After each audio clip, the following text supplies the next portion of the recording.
show y'all something really cool that I figured out. If you do your hand so that you can see your knuckles and you trace around it, coming around with a crayon, don't use a marker because you'll get that on your skin. All right, see that? Now flip it upside down. Try to do the same kind of position that you had and draw around your knuckles. They kind of connect up, see that? Now what you want to do is, I use green, but you could probably use brown too. What you want to do is right here at the top, okay, I want to use some brown now. You're going to draw like a stem. Okay, and then you can do this like a pumpkin. You kind of follow the lines of your hand. So, like if you want to make something for the season coming up,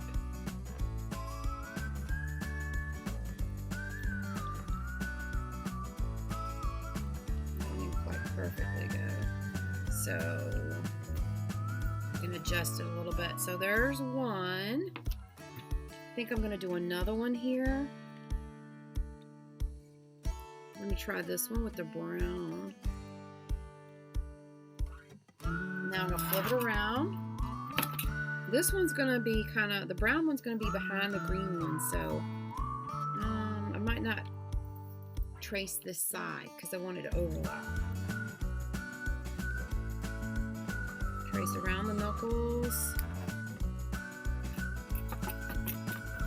This one, I think I'm going to put a green stem on. So when I do my stem, I'm going to draw like an oval at the top, and then come down and a curve at the bottom. That's how I like to do it. Now, let's see. I'll come out and connect.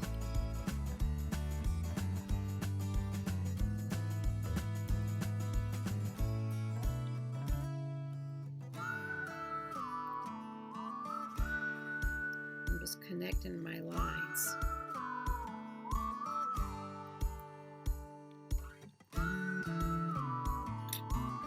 Now I might do another one right back here. Let it overlap. Hope y'all can see that good. I'm sorry. Don't always pay attention to where my paper is on the camera. Put it upside down. Something like that. And then this one is hiding behind this one. See, it's overlapping. Okay, I'm going to do my stem.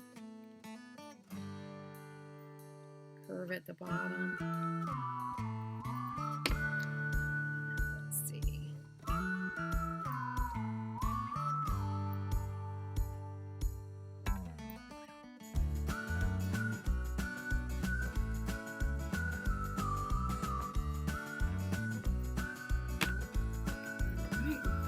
Now I'm going to be coloring them with orange and yellow. Alright, so I'm getting ready to do that. And it's going to be like sitting on a table. So we're getting ready. It's like a still life, basically. Oh, I'm liking it. I'm liking it. I might even draw some fall leaves on the bottom. Alright, you know what I decided to do? I decided that I want this to be sitting on a table, so I'm just going to use a naked crayon, and before I get going on my coloring, I'm going to go ahead and just color the bottom with my crayon laying down. I'm pushing it so that it looks kind of like it's on a wooden table.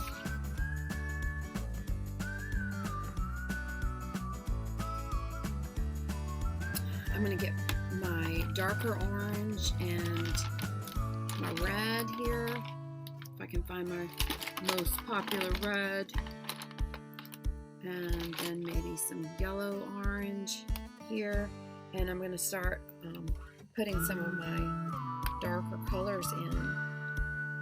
Well, that's not red, that's pink. dear, that marker, that crayon tricked me.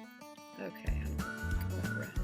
So I'm going to put this red in my grooves and on the bottom here because I want the pumpkin to have some shadows, and we're going to be blending those crayons together. We're going to be layering our colors, and this will give our drawing more depth because we're mixing our colors up.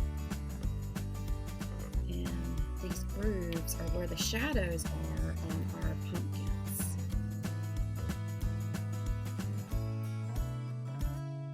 And these pumpkins don't have to all be the same. See, they can be different. You know, all of us are different. Nothing is made exactly alike. It's just almost more realistic when they're not all looking the same. Just darkening up my lines and adding some shadows where the grooves are.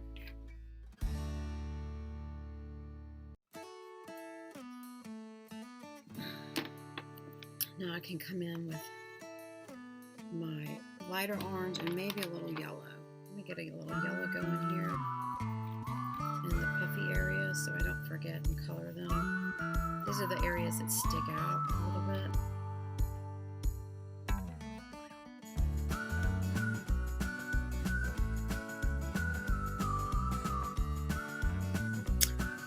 Okay, so what I did here is I took my colors and I just kept layering and blending them and getting this colored in like I want. And I also took the blue crayon, and the blue crayon is naked, and I rubbed it around just to kind of give a little bit of bright color to the background, just to make it look more finished and give some contrast against the orange. Blue and orange are actually complementary to each other a little bit, so especially that blue greenish color and the yellow orange color. Anyway, also on my table here that they're sitting on, I want to create some cast shadows. So what does Miss Newman mean by cast shadows? I mean that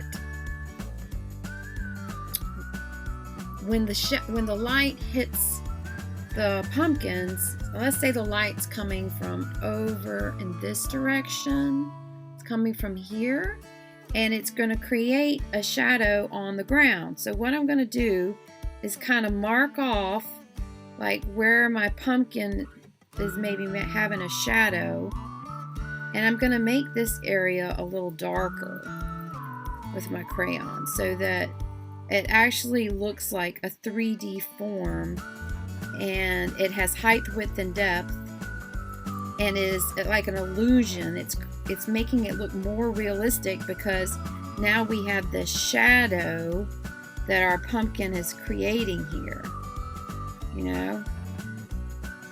And then we're going to do the same thing for this back one. So if the sun's coming in here, it's going to create a shadow over here.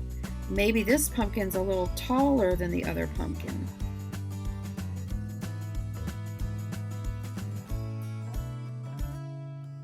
So I'm having a shadow here. I'm going to kind of like, so they're going to kind of go together because they're overlapping. All right, now this one is not enough space really to do the shadow over there. So it's only going to have like a little bit of shadow showing.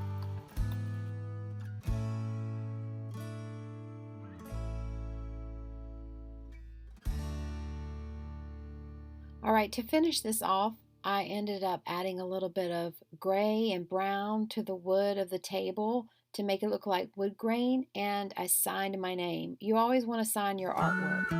Have fun!